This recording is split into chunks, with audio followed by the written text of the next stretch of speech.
nouveau souffle pour le tourisme. 3 ans après la pandémie de Covid-19, les chiffres reviennent progressivement au vert. Près de 11 millions de visiteurs ont voyagé au Maroc en 2022 et 84% du trafic aérien des années d'avant Covid a été récupéré.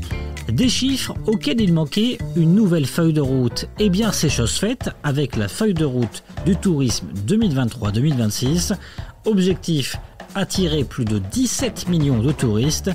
Objectif possible ou impossible, que prévoit cette feuille de route? Est-elle suffisante? Passage au scan. Je suis Landry Benoît, vous écoutez Le Scan, le podcast actu de Tel Quel. Je vous propose de parler tourisme. Transformer le secteur du tourisme marocain, tel est l'objectif de la feuille de route stratégique du tourisme 2023-2026 qui vient d'être signée ce vendredi à Rabat. Selon la ministre du Tourisme Fatem Zahra Amour, cette convention permettra de positionner la destination Maroc parmi les plus grandes au monde. Le Maroc, bientôt parmi les plus grandes destinations touristiques au monde. C'est l'objectif de la feuille de route 2023-2026, une feuille de route conclue le 17 février dernier avec un budget de plus de 6 milliards de dirhams et qui prévoit plusieurs nouveautés.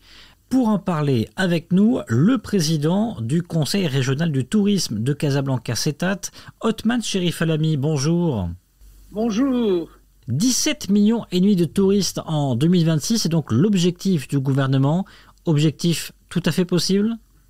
Absolument, tout à fait possible parce que aujourd'hui on a les outils pour, avec ce budget de 6 milliards et demi de dirhams sur 4 ans, je pense que nous aurons les véritables moyens pour une ambition partagée, collective, pour les principaux territoires touristiques au début et ensuite pour l'ensemble des territoires touristiques. C'est ça le grand changement de cette stratégie, fidéliser les clients et mettre en avant les filières qui sont aujourd'hui très, très tendance par les différents clients internationaux, donc évidemment la nature, le sport, la culture, les musées, les espaces naturels. Et tout ça fait que le Maroc a un capital touristique extraordinaire. Othman Cherif Alami, un des gros changements de cette stratégie, c'est son déploiement, sa gouvernance, avec 2 grandes nouveautés. D'abord, l'implication du chef du gouvernement qui va piloter désormais un comité interministériel dédié au tourisme, et puis des commissions de suivi au plan régional. Qu'est-ce que ça va changer concrètement? Concrètement, quand les critiques se sont établies sur la vision 2010 et la vision 2020, la gouvernance a toujours été le facteur clé du dispositif qui était malheureusement défaillant. Aujourd'hui, ça va changer parce que le chef du gouvernement, il aura une principale responsabilité avec les ministres concernés de suivre ce déploiement, de l'examiner, de le jauger, de faire des diagnostics quand telle ou telle démarche n'est pas toujours enclenchée. Et au niveau régional, ça va finalement institutionnaliser toutes les représentations directement ou indirectement liées au tourisme, comme les conseils régionaux du tourisme, qui auront alors là non pas qu'un statut institutionnel en tant qu'association, mais un véritable statut comme copilote régional du développement touristique dans la démarche marketing, la démarche commercialisation et la démarche valorisation des différents produits. C'est d'ailleurs ce que chaque CRT en fonction, je dis bien en fonction parce qu'il y en a malheureusement qui sont pratiquement en arrêt pour différentes considérations locales, régionales, et c'est malheureux d'ailleurs, mais nous avons commencé, nous par exemple à Casablanca-Stade, on est sur 3 axes stratégiques. 1, les meetings, les incentives et les congrès. 2, c'est le tourisme rural, c'est plus de 70% du territoire de la région de Casablanca-Stade.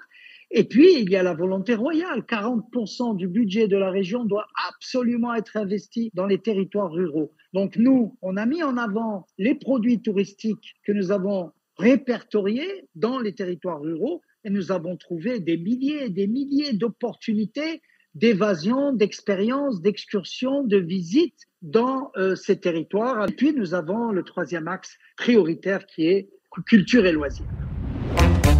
La feuille de route 2023-2026 conçoit l'offre Maroc sur l'expérience client. 9 filières thématiques ont été élaborées. On y trouve notamment la filière Ocean Waves qui veut positionner le Maroc comme destination phare des sports nautiques, ou encore la filière Desert & Oasis Adventure pour compléter l'offre d'escapade. Othman Cherif Alami, il y a néanmoins une question qu'on peut se poser. Est-ce une bonne stratégie ou il y a un risque de noyer l'offre Maroc? Ah non. En fait, l'offre Maroc va se déployer par segmentation de clientèle pour mieux les fidéliser, pour mieux capter cette clientèle. En effet, si par exemple, la filière golf entre Londres et Marrakech, ou Londres et Agadir, ou Londres et Casablanca, elle est importante, et on va dire par exemple 3 millions de clients potentiels, alors le Maroc, avec toute sa stratégie de communication, va implémenter vis-à-vis de cette clientèle une communication produit directement liée à leur hobby, qui est le golf. La même chose pour la nature, la même chose pour la culture, la même chose pour tout ce qui est surf.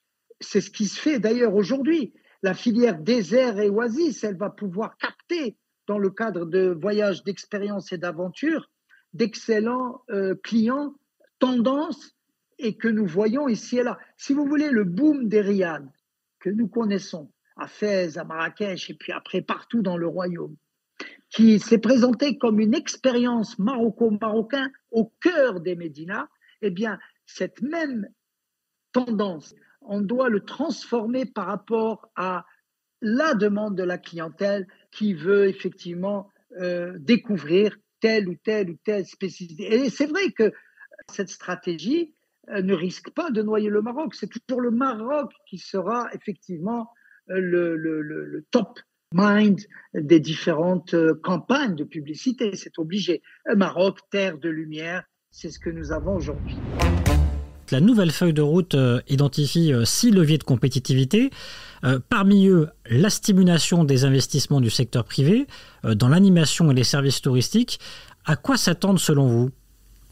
Alors, concernant les 6 leviers de compétitivité et tout particulièrement la stimulation des investissements du secteur privé touristique dans l'animation, dans les services touristiques, eh bien, on est en phase avec la nouvelle charte des investissements, avec les nouveaux outils d'investissement qui peuvent aller, d'ailleurs, vous le savez bien, jusqu'à 20 voire 30% de bonus sur l'investissement réalisé.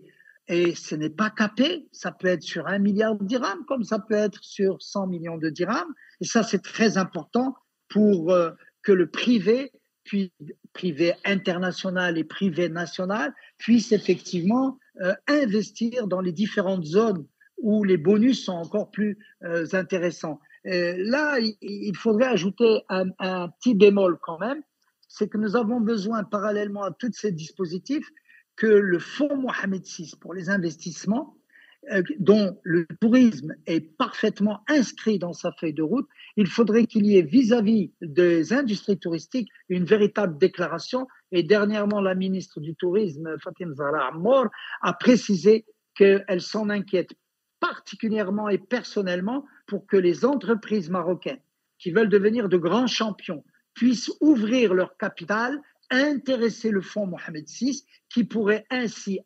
injecter des fonds, et après la misère trésorerie post-Covid, on en a vraiment besoin, et devenir des véritables champions locaux, régionaux et pourquoi pas continentaux.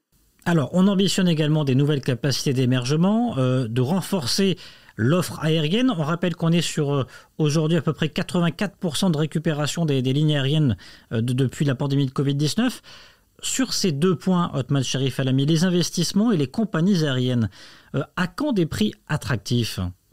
Alors toujours, c'est comme dans toutes les industries, les prix attractifs, elles sont en fonction du volume, en fonction de la rentabilité. Quand un hôtel tourne à 60-70% de taux d'occupation, il est très souple dans l'attractivité des tarifs.